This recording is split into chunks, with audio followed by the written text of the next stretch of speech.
Assalamualaikum warahmatullahi wabarakatuh.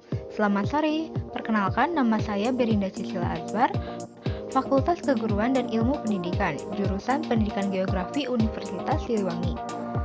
Saat ini saya sedang mengikuti kegiatan pendidikan bela negara Universitas Siliwangi tahun akademik 2024-2025 bersama Brigif 13 Galuh Rahayu untuk memenuhi tugas akhir pendidikan bela negara. Materi program unggulan bersama generasi muda peduli bangsa mewujudkan Indonesia Emas 2045. Saya akan memberikan edukasi yang berjudul Bahaya Narkoba.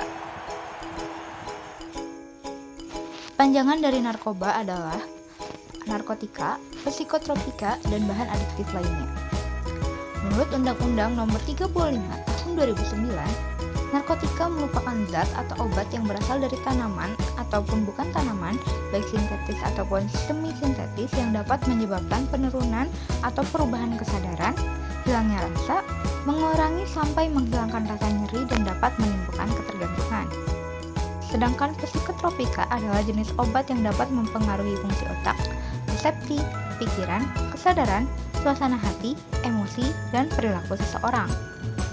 Nah, lalu yang terakhir ada zat adiktif.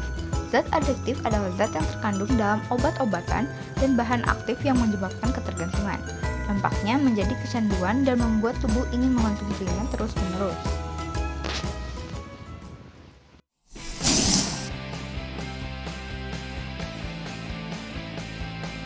Narkoba terdiri dari beberapa golongan, di mana di antaranya terdapat golongan yang dapat digunakan sebagai kesehatan di bidang kesehatan ataupun narkoba yang tidak dapat digunakan dalam bidang kesehatan.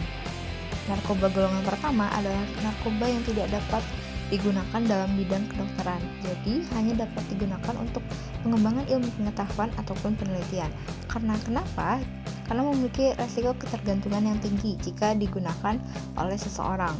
Contohnya ada opium, ada ganja, ada heroin, ada kokain, ada juga syabu. Lalu golongan yang kedua, narkoba pada golongan kedua ini dapat dijadikan pengobatan tetapi sebagai pilihan terakhir atau juga digunakan sebagai terapi atau dapat juga digunakan sebagai pengembangan ilmu pengetahuan. Memiliki potensi ketergantungan yang sangat tinggi juga.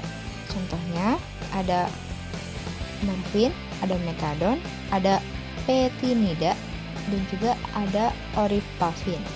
Lalu yang ketiga, memiliki khasiat untuk pengobatan dan digunakan dalam terapi.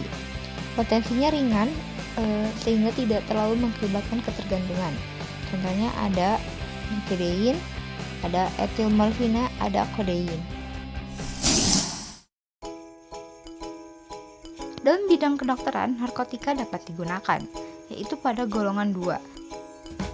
Di lingkup kedokteran obstetrik, narkotika pada dasarnya juga memiliki fungsi yang sama, yaitu sebagai analgesik atau pereda nyeri baik saat operasi, pembiusan, maupun sebagai terapi paliatif bagi penderita kanker. Sedangkan psikotropika biasanya digunakan untuk menangani pasien gangguan mental tertentu, seperti gangguan kecemasan, depresi, gangguan bipolar, dan lain sebagainya. Kapan narkoba dapat menjadi sesuatu yang berbahaya bagi orang lain adalah ketika terjadinya penyalahgunaan narkoba, merujuk pada penggunaan yang tidak sah dan tidak terkontrol terhadap zat-zat narkotika tersebut. Contoh bahaya narkoba secara psikis yaitu memperburuk gangguan kecemasan dan depresi yang sudah dialami, bahkan memicu gangguan mental lainnya seperti serangan panik. Sedangkan untuk secara fisik dapat merusak organ-organ vital dalam tubuh seperti liver, jantung, paru-paru, ginjal, dan juga otak. Sekian video edukasi dari saya tentang bahaya narkoba. Semoga dengan adanya video ini kalian dapat lebih waspada dan tidak melakukan coba-coba terhadap narkoba, karena kalian tahu sendiri dampak narkoba itu dapat berbahaya.